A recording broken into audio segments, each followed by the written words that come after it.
사도신경 하심으로 사순절 11번째 묵상 시작하겠습니다. 전능하사 천지를 되신 하나님 아버지를 내가 믿사오며 그 아들 주 예수 그리스도를 믿사오니 이는 성령을 잉태하사 동정녀 마리아 전하시고 본디오 빌라도에게 고난을 받으사 십자가 붙어 죽으시고 장사한 지 3일에 죽는자 가운데서 살아나시며 하늘에서 전능하신 하나님 앉아 계시다가 저희로서 산자 죽은 자의 심판으로 오시리라. 성령을 믿사오며 거룩한 공회와 공도가 소토하는 것과 죄를 사해 주시는 것과 몸이 다 사는 것과 영원히 사는 것을 믿사옵나이다. 아멘. 찬송가 211장 함께 찬송합니다.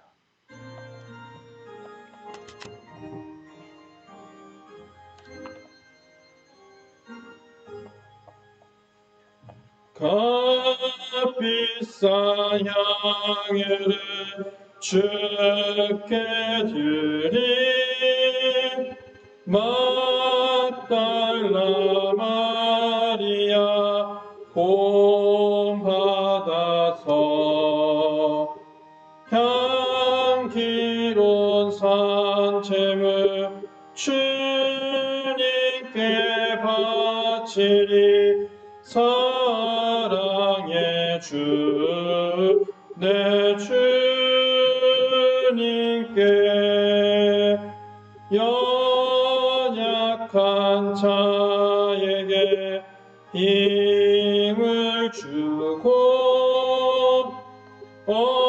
어두운 세상을 빛을 비춰 성실과 인내로 내 형제 이끌리. 사랑의 주 내 주님께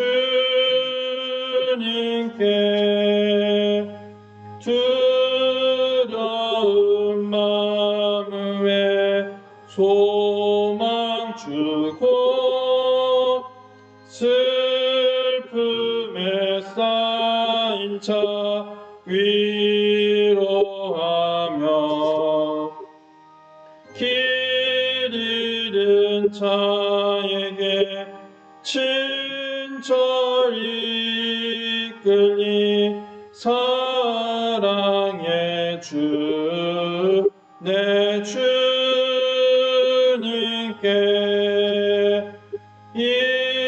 인생의 왕운이 깃들어서 이 땅의 수고가 끝날 때에 주님을 섬기다 평안히 가리라. 사랑의 주 내 주님께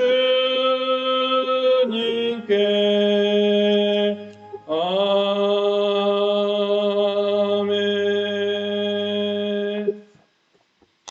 하나님 말씀 누가복음 4장 28절에서 30절까지 있는 말씀입니다. 함께 하나님 말씀 이렇게 드립니다. 회당에 있는 자들이 이것을 듣고 다 크게 화가 나서 일어나 동네 밖으로 쫓아내어 그 동네가 건설된 산 낭떠러지까지 끌고 가서 밀쳐 떨어뜨리고자 하되 예수께서 그들 가운데로 지나서 가시니라. 아멘.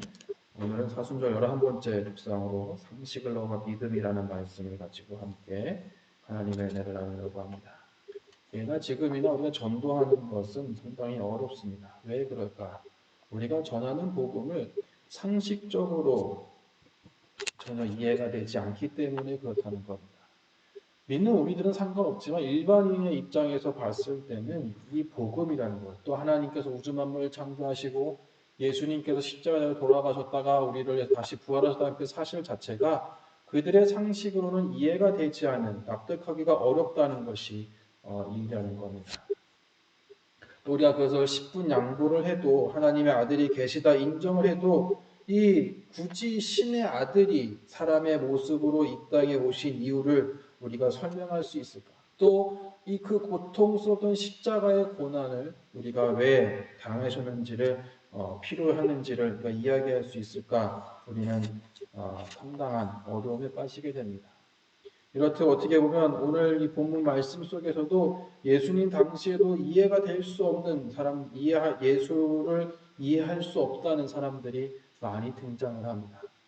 그것이 어떻게 보면 오늘 본문에 있는 말씀입니다. 이 고향 나사렛에서 예수님께서 회당에 가서 성경을 읽습니다. 어떤 본문을 읽었냐면 이사야서에 있는 61장에 있는 말씀입니다. 눈먼 자에게 자유를, 또 가난한 자에게 복음을, 또 포로된 자에게 자유를, 눈먼 자에게 다시 보게 함, 억눌린 자에게 노임을 선포하실 거다. 여러분, 이 본문 말씀은 예수, 그러니까 그리스도를 뜻하는 구세주가 다시 오셨을 때의 모습을 예언한 구절입니다. 그래서 이 말씀을 읽게 되고 난 이후에 이렇게 되기를 원한다 라고 그냥 훈훈하게 끝내는 것이 원래 모습입니다. 그런데 이 말씀을 예수님께서 읽으신 이후에 그 회당에 모인 자들에게 이렇게 이야기합니다. 이 성경 말씀이 오늘 너희가 듣는 오늘 이 자리에서 이루어졌다. 거기 있는 많은 사람들이 예수님을 향해서 신성모독이라고 해요. 여러분, 예수는 어떤 사람이었을까? 이 고향 나사렛에서 예수는 그냥 요셉의 아들, 목수의 아들에 불과했을 뿐입니다. 누구든지 다 알고 있는 이 예수가 자신이 그리스도이고 자신이 메시아이라는 것을 이야기하는 그 순간에 마을 사람들, 그 회당에 모인 모든 사람들이 화가 났다는 거예요. 이성적으로 모든 것을 잃어버렸다는 겁니다. 예수를 바라봤을 때 예수의 참 모습을 발견하지 못했다는 겁니다. 이런 나사렛 예수의 모습은 오늘날도 계속되고 있습니다. 내 경험과 내 이성과 내 상식에 갇혀서 하나님 아들 예수 그리스도를 우리는 믿지 못하고 있다는 거예요. 온전하게 바라보지 못하고 있다는 겁니다. 우리가 예수님을 바라보기 위해서, 내가 온전하게 바라보기 위해서 우리가 버려야 할 것이 두 가지가 있는데 바로 선입견과 교만이라는 겁니다. 이 선입견은 어떤 대상에 대해서 그 대상을 알기 전에 그 미리 마음속에 정해놓은 생각을 선입견이라고 이야기를 합니다. 그 나사렛 회당에 모였던 많은 사람들이 예수가 어떤 사람인지 미리 알기도 전에 이미 예수가 요셉의 아들, 목수의 아들, 하찮은 목수의 아들이라는 사실에 거기에 선입견을 가지고 예수를 보고 있었다는 겁니다. 그래서 여러분, 그 회당에서 예수의 말씀을 들었던 많은 사람들이 감동을 얻었다라고 기록이 되어 있습니다. 마찬가지로 우리가 삶을 살아가면서 예수님에 대해서 어떤 선입견을 가지고 있을까? 우리가 신앙생활이 오래한 성도일수록 말씀의 능력에 주의하지 않고 그냥 습관대로 종교의식에 참여하는 일들이 점점 더 많아지고 있다는 거예요. 하나님의 말씀을 들어도 별다른 감흥이 없다는 거예요. 여러분, 우리들에게 필요한 것은 무엇이냐? 영적인 선입견을 버려서 새로운 마음가짐으로 온전하신 예수 그리스도를 날마다 다시금 바라볼 수 있는 여러분들의 삶이 되시기를 주님의 이름으로 축복합니다. 두 번째로는 우리가 교만을 버려야 한다는 겁니다. 이 요셉의 아들이라고 알고 있었던 예수님의 입에서 은혜로운 말씀이 나올 때만 놀랍게 여겼던 그 사람들이 갑자기 화를 내기 시작합니다. 그 이유는 단 하나예요. 어떤 말에 자극을? 본인들의 잘못을 지적한 말에 그들이 자극을 받았다는 겁니다. 여러분, 우리가 삶을 살아가면서 내 삶 속에서 예수님께서 나를 향해서 내 삶을 보시고 지적하는 그 모습에 내가 화를 내는 것이 아니라 마음에 찔림이 있다면 그 마음의 찔림을 통해서 우리는 회개의 자유를 나아갑니다.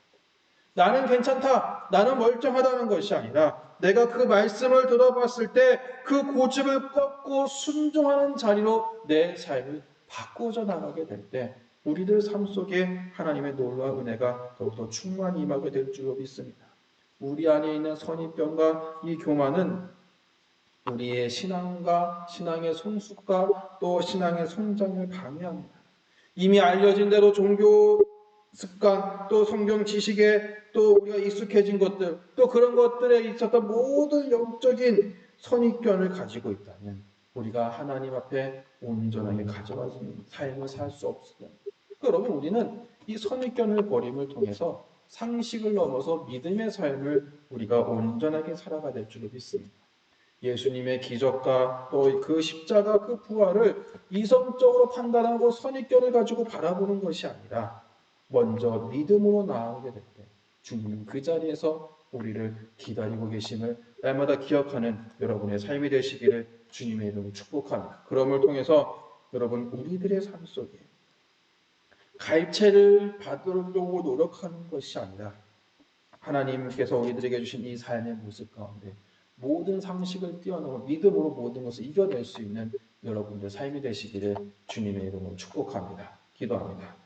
고마우신 주님께서 날마다 우리의 삶을 인도하여 주시사 오늘 말씀을 통하여 우리의 상식과 논리로 예수님을 이해할 수 없는 우리들의 삶을 고백합니다. 우리들의 믿음 없음과 어리석음을 용서해 주시사 우리의 이 연약한 사고 속에 갇혀서 주님을 바라보는 것이 아니라 온전하신 하나님의 뜻을 바라보며 믿음 속에서 그 길을 걸어가기에 부족함 없는 저희들의 삶이 될 수 있도록 주님께서 우리들의 삶을 인도하여 주옵소서. 날마다 주의 인도하심을 경험하며 그 삶을 살아갈 때마다 더욱더 큰 은혜를 경험하게 하시고 그 은혜의 고백이 놀라우신 이름을 바라보며 그 길 가운데 믿음으로 승리할 수 있는 저희들의 삶이 될 수 있도록 인도하여 주옵소서. 모든 말씀 예수님의 이름으로 기도합니다. 아멘.